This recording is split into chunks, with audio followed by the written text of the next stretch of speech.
Good day everyone, I am Carl Jester Mongas, a BPED third year student, and welcome to the fifth unit of our topic discussion, the assessment of one's teaching practice.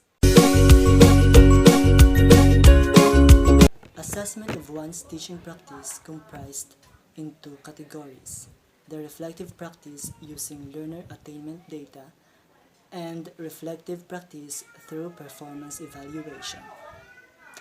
In reflective practice using learner attainment data, it consists of two factors, which is the learner's test scores and learner's non-test data and other information. While on the reflective practice through performance evaluation, it consists of three factors. These are the students as evaluators, peers as evaluators, and the third one is the supervisors as evaluators. Each categories and its factors were further discussed by my co-members.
A test score is a piece of information, usually a number, that conveys the performance of an examinee on a test. One formal definition is that it is a summary of the evidence contained in an examinee's responses to the items of the test that are related to the construct being measured. Test scores are interpreted with a norm, reference, or criterion reference interpretation, or occasionally both. A norm reference interpretation means that the score conveys meaning about the examinee with regards to their standing among other examinees.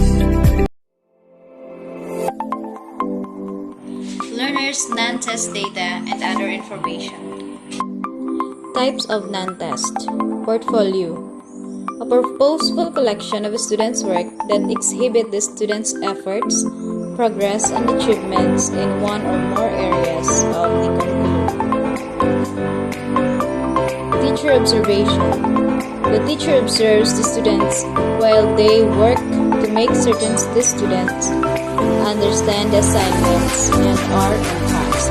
For example, cooperative learning. Journal.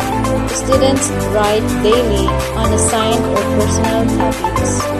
For example, what is the thing that you remember about yesterday's lesson? Slates or hand signals. Students use slates or hand signals as a means of signaling the answers to the teachers. Example, review questions, write answers, and hold up slates. Games. Teachers utilize fun activities to have students practice and review concepts. For example, science trivia. Projects. The students research a topic and present it in a creative way. Debates. The students take opposing positions on a topic and defend their position. Example, the pros and cons of environmental legislations. Checklist. The teacher will make a list of objectives that the students need to master and then check off the skill as the students master it. Cartooning. Students will use drawings to depict the situation and ideas. Models. The students produce a miniature replica of daily assignments. The student completes the work assigned on a daily basis to be completed as full or whole. Panel. A group of students verbally present information. Learner centers. Students use teacher-provided activities for hands-on learning. Demonstrations. Students present a visual enactment of a particular skill or activity. Problem solving. Students follow a step-by-step solution. Example, solving a mathematical equation. Discussions. Students in a class verbally interact on a given topic. Example, discussion on climate change. Organize notes and study guides. Students collect information to help pass the test. Reflective practice through performance evaluation. As we all know, reflection and evaluation are two separate but related concepts. Reflection is the process of reflecting on your own experience in order to learn from that experience, while evaluation is the process of making an assessment or judgment about an experience of a person. So it is possible to reflect on experience, especially when reflecting at a shallow level without evaluating that experience. Just like according to Johnson 2015, it is difficult to evaluate an experience without reflecting on that experience. For example, educators can reflect on the effectiveness of their teaching practices by videotaping and watching their instructions. Or educators can reflect on the effectiveness of their instructional strategies by analyzing student assessments data. Or utilizing various lenses should allow teachers to reflect on personal areas of strengths and weaknesses, and should challenge teachers to adjust their practices to benefit student learning as well as one's growth.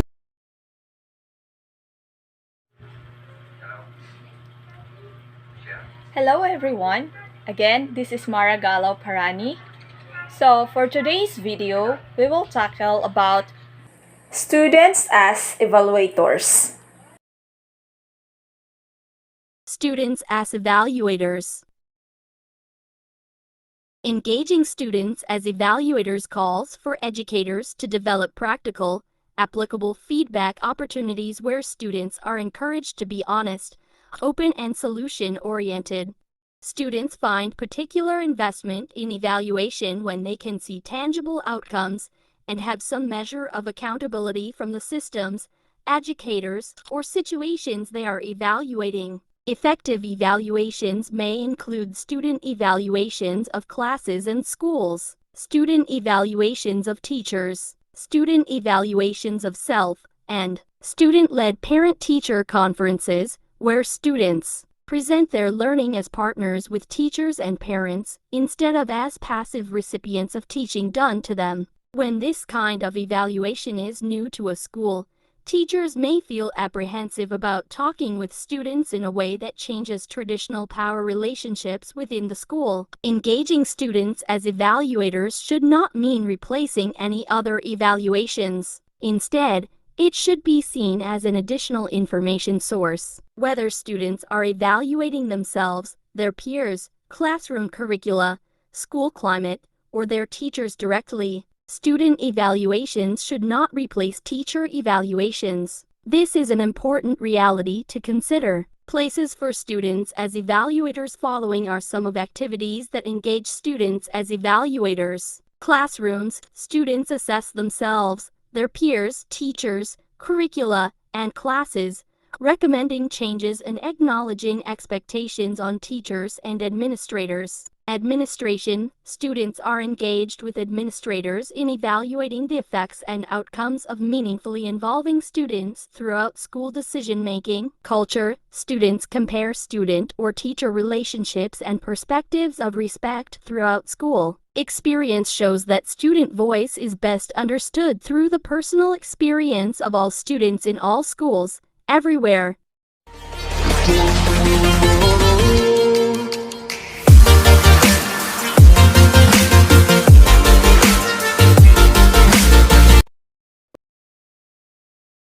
Peer evaluators. Peer evaluators. Peer evaluators conduct on-site visits and review written reports and evidence submitted by institutions undergoing different types of accreditation reviews. These also participate in making accreditations and pre-accreditation decisions.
Supervisor as evaluator.